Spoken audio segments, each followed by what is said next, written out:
Gracias, Presidenta, gracias al Ministro y al equipo del Ministerio por venir. Creo que esta es una instancia muy positiva en la medida que nos permite reconocer, a partir de todo lo que aquí se ha expuesto, una serie de cuestiones que han venido transcurriendo en el tiempo.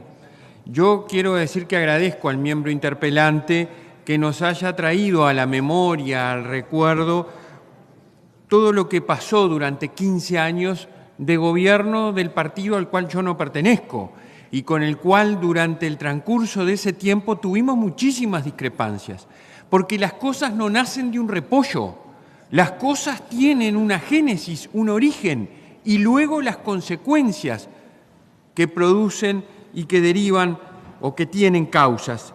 Acá se habló de la liberación de presos, que tuvo una fatal situación de reincidencia, la debilidad del combate al delito con aquel romanticismo propio de las situaciones que incluso en otros ámbitos como el que yo tuve lo viví.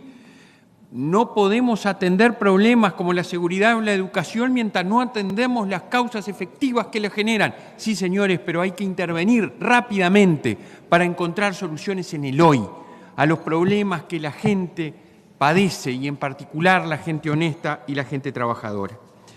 Entonces eso fue un buen comienzo porque todo eso derivó en una situación explosiva que atendió el gobierno que nosotros integramos a partir del año 2020 con pandemia de por medio, con gasto extraordinario de recursos para atender un gravísimo problema de salud.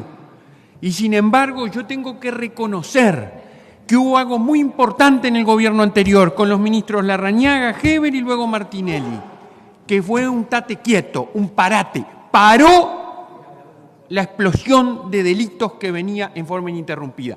Y es cierto, hubo cosas con las cuales no se pudo, o con las cuales no se pudo en la medida que se quería enfrentar. Pero hubo un parate, hubo un enfrentamiento decidido en diversas áreas.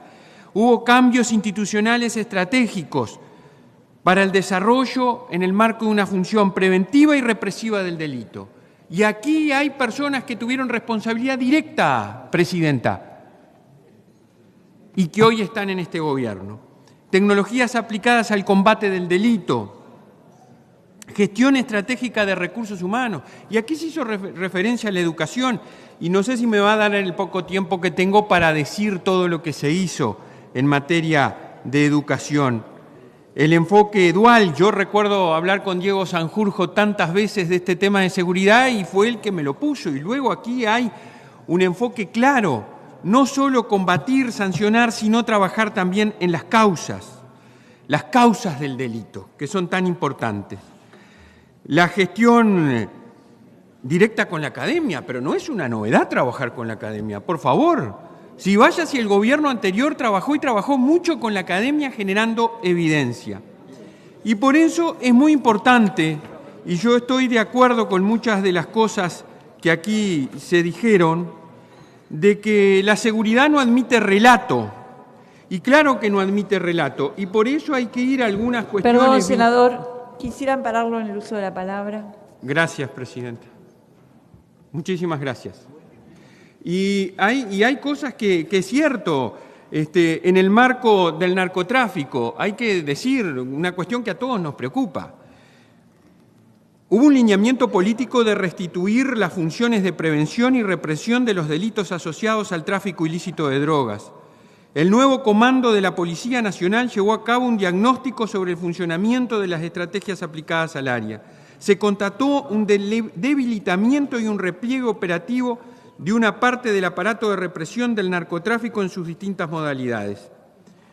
Se había perdido la Dirección General de Represión al Tráfico Ilícito de Drogas, contaba con 161 efectivos. Había perdido su delegación en el departamento de Rivera y su delegación en el litoral, Salto y Paysandú. Se había quedado sin la sede de la represa de Salto Grande. Asimismo, las brigadas del Departamento Antidrogas de Montevideo y Canelones habían sido desmanteladas en el año 2013. Se resolvió adoptar un nuevo enfoque distinguiendo el gran narcotráfico del microtráfico y reforzando líneas de acción preventivo-represivas específicas. Esto hay que decirlo porque parece que Hubo una época en donde no se hizo nada y acá hay acciones concretas en un tema que es fundamental, la lucha contra el narcotráfico.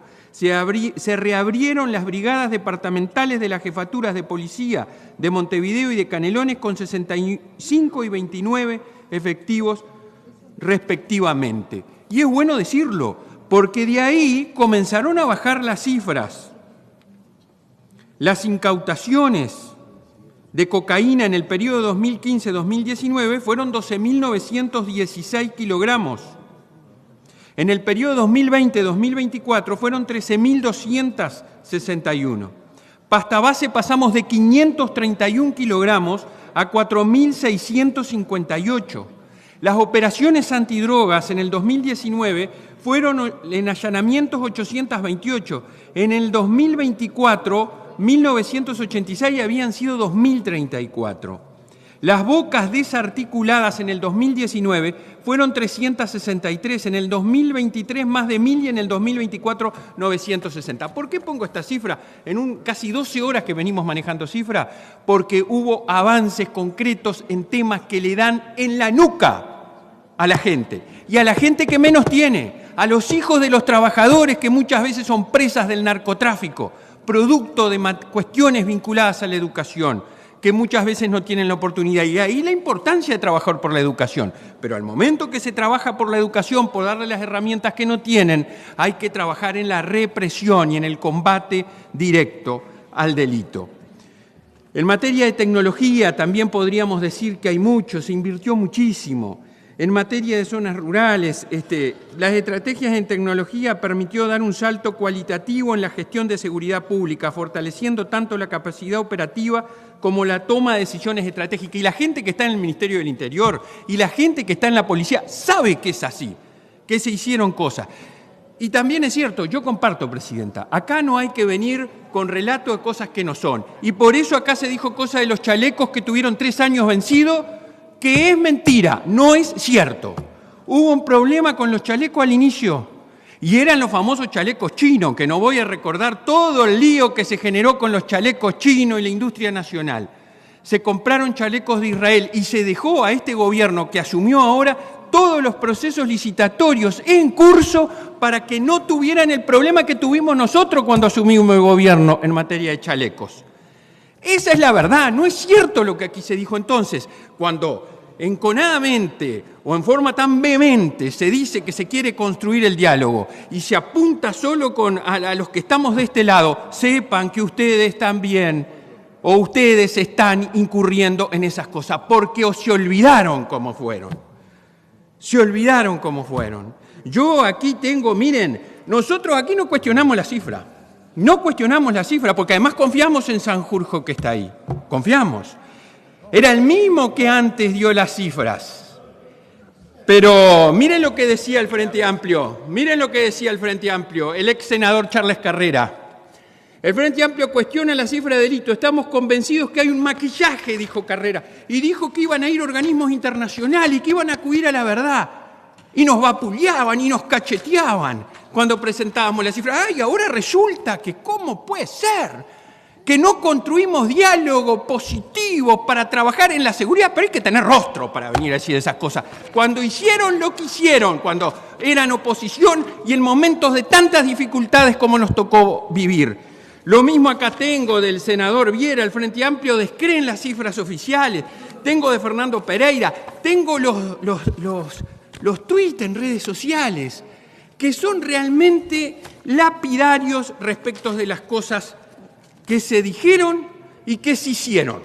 Entonces, ¿saben qué? Uno cuando viene a reclamar tiene que actuar con el ejemplo, no solo con lo que dice o con lo que dijo, sino con lo que hizo. Y yo hoy vengo a decir, no se portaron bien en este tema. Y eso no justifica que nosotros eventualmente, como alguno dijo, no nos estemos portando bien. No. Nuestra voluntad es que le vaya bien a la seguridad de este país. Porque ¿saben qué? Mire, estas son los que nosotros vemos en la televisión. Almaceneros, gente que se tiene que defender por sí misma. Miren, las cajeras de los almacenes, de las farmacias, de las ferreterías.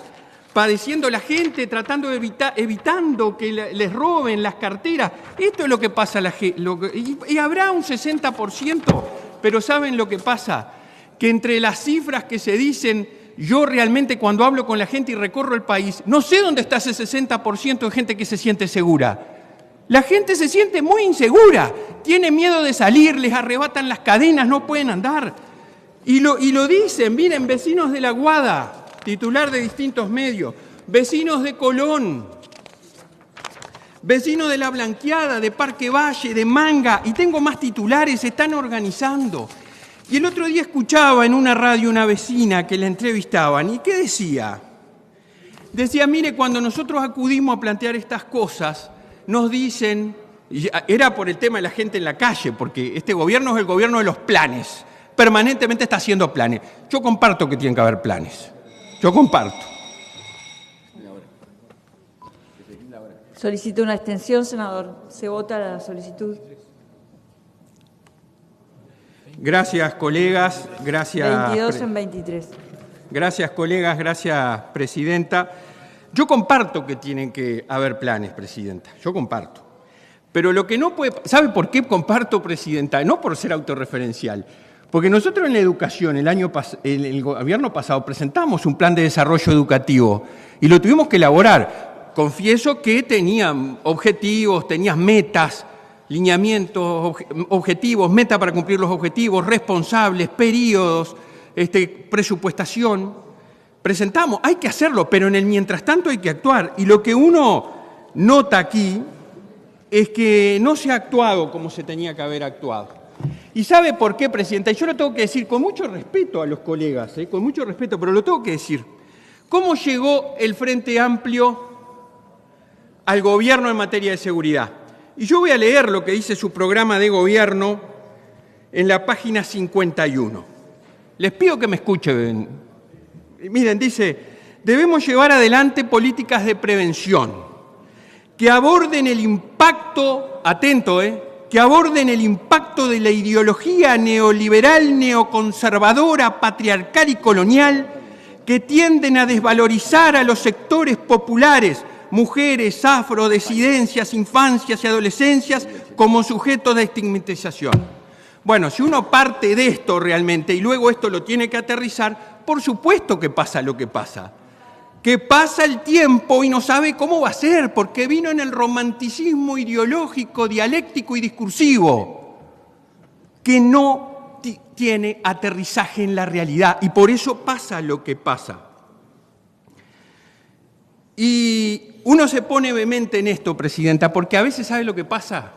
Uno cree que el gobierno dice lo que tiene que decir, y nosotros decimos lo que tenemos que decir, y pasa, y nos vamos, y la gente que está ahí afuera, y que en el día de hoy, lamentablemente, como decía el senador Viera, hubo 4 homicidios mientras estamos acá, diciendo lo que consideramos legítimamente nuestras verdades.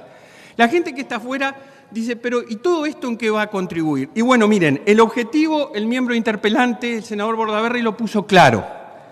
Es marcar nuestra posición, decir las cosas que nos parecen que están mal, errores que se cometieron y que no queremos que se cometan, y estimular para que se pase del diagnóstico al del plan, que eventualmente en muchas cosas no hay plan, y a la falta de acción. Hay que salir de ese lugar tan muchas veces sobrecargados de diagnóstico para pasar a esa acción. Para nosotros eso es muy importante porque, en definitiva, va a llevar respuesta a la gente para encontrar soluciones en su diario vivir. Hay que partir del supuesto, presidenta, de que sí se puede. Sí se puede, por supuesto que se puede. Por supuesto, no está perdida ninguna lucha, ni ninguna batalla. Nunca hay que dar por perdida una batalla antes de darla. Hay desafíos múltiples, difíciles, sí los habrá. Este país tiene muchos desafíos y yo no tengo duda y ratifico la asociación que tiene que existir entre la seguridad y la educación. No puede haber buena seguridad si no hay educación con oportunidades y que le dé. Y me alegra muchísimo, y lo tengo que decir, las transformaciones porque en nuestro programa de gobierno, en la interna que nos presentamos de nuestro partido político, estaban muchas de las cosas que se están haciendo hoy en materia de cambio en la formación de la Policía Nacional. Y estamos totalmente de acuerdo, es la mejor forma de respaldar a la policía, Presidenta, es la mejor, dándole los instrumentos. Y les pedimos que vayan a más, y les pedimos que le den bachillerato a los que no tienen bachillerato. Es fundamental terminar la educación formal para continuar estudiando. Y nos alegramos que eso así sea. Pero sí le quiero advertir, y me alegro de lo que dijo el ministro, me alegro, él habló de una transformación educativa en la policía y habló de darle competencias y el desarrollo de competencias para la acción y fortalecer el aprendizaje. Lamento decirle que el gobierno de la educación va exactamente en contra. Eso es lo que estábamos haciendo en el gobierno anterior, desarrollar competencias para la vida que impacten en la acción desde los conocimientos que se tienen en las distintas asignaturas. Por eso me alegro, lamento que entren en contradicción con esa otra política sustantiva de la cual tanto hemos hablado, que es la educación. Pero mientras tanto, mientras no llega ese cambio educativo que tenemos que tener, el que delinque, el que roba, el que afecta al honesto, Presidenta, tiene que saber que vamos a ir tras él, que no va a quedar impune lo que haga y que lo que está mal va a tener las consecuencias del propio obrar de cada uno. Llegó la hora de actuar y para actuar hay que tener coraje. Y yo no digo que no se tenga, lo que yo pido y ratifico en esta instancia es que hay que tener coraje. Y cuando uno está en un cargo de gobierno, y lo sabemos porque acá hemos estado más o menos todos en cargo de gobierno, sabemos que es imposible complacer a todos, lo sabemos. Y sabemos que por más que yo intente llegar a acuerdos, no voy a poder llegar a acuerdos con todo el mundo. Ojalá que sí, en algunas áreas sí, en otras no. Pero cuando se está en un cargo de gobierno se está para que las cosas sucedan, para que las decisiones se tomen, para que el impacto de nuestras políticas llegue directamente a los beneficiarios. Y por eso nosotros le decimos al ministro, cuenta con nuestro total apoyo para cumplir la promesa del presidente de la República de tener 2.000 efectivos nuevos que se sumen a todo lo que hoy tiene. Esa fue la promesa, 2.000 nuevos. Y estamos de acuerdo, nosotros en nuestro programa de gobierno de la interna habíamos puesto 1.500. Y habíamos hablado de fortalecer la republicana y permítanme decir, la Guardia Republicana en el periodo pasado, contrariamente a lo que aquí se dijo, fortaleció su presencia a nivel nacional con la creación de nuevas bases en Tacuarembó, Artigas y Maldonado, además de inaugurar los destacamentos de Punta del Diablo y Aguas Dulces en Rocha. Como parte del proceso de consolidación nacional, se planificaron nuevas etapas de expansión, proponiendo 2 bases nuevas, en Soriano y 33. En el primer año de gobierno se restituyó la delegación de Rivera y se reubicó en nueva sede la delegación Litoral Salto Paysandú. Y eso también es importante. Aquí se dijo aparentemente que la republicana había estado en otra realidad. La realidad es esta que decimos aquí con información fidedigna. También, como creemos que las cosas hay que hacer y presentar propuestas, y es cierto, un diputado de nuestro partido y de nuestro sector, de la lista 600, presentó un proyecto de ley de justicia terapéutica. Estaba también en nuestro programa de gobierno de la elección interna. Y nos parece que es un camino también propositivo, y lo digo y lo pongo porque, como dijo el miembro interpelante, será un tema a discutir. Tendremos que discutirlo, pero es una propuesta concreta que está sobre la mesa como otras que hemos dicho. Me alegra muchísimo, Presidenta, y voy terminando, me alegra muchísimo lo que están diciendo, que no es cierto que están sacando policías del interior para venirse a Montevideo. Me alegra muchísimo porque esa fue una decisión muy equivocada. El interior también existe. El interior no tiene que dejar de tener la custodia, el cuidado y la policía profesional que vela por cada ciudadano. Me alegra muchísimo que los vecinos autoconvocados de Paso del Cerro de Tacuarembó no tengan razón. Ya le estamos dando la noticia a vecinos de Tacuarembó que somos del mismo departamento. No se les va a cerrar la policía como lo venían reclamando. Van a seguir teniendo el vehículo y van a seguir teniendo su comisaría ahí. Y el ministro me lo está consintiendo. Le agradezco, ministro, porque es una gran noticia para toda la gente de Tacuarembó. En definitiva, nosotros agradecemos la presencia, ratificamos las diferencias que podemos tener, pero le auguramos el mejor desempeño al ministro del Interior y a todo su equipo. Ha llegado la hora de defender a los honestos, ha llegado la hora de tomar las decisiones que corresponden. Sepan que en ese sentido cuentan con nuestro apoyo. El Partido Colorado ha sido un partido que siempre se ha comprometido con la justicia, y aquí se habló de muchas personas que integraron el ministerio y eran de nuestro partido, y nosotros sentimos orgullo, porque a varios de ellos los conocemos y sabemos que cumplieron con mucha dedicación y mucho compromiso su tarea y lograron muchas cosas. La seguridad nos tiene que encontrar unidos en la medida que el gobierno lleve adelante las medidas que impacten efectivamente en la vida de la gente, va a contar siempre con nosotros. Muchas gracias, Presidenta. Me pide una interrupción. ¿No? Bárbaro. Gracias, Presidenta. Gracias, senador. Tiene la palabra el senador.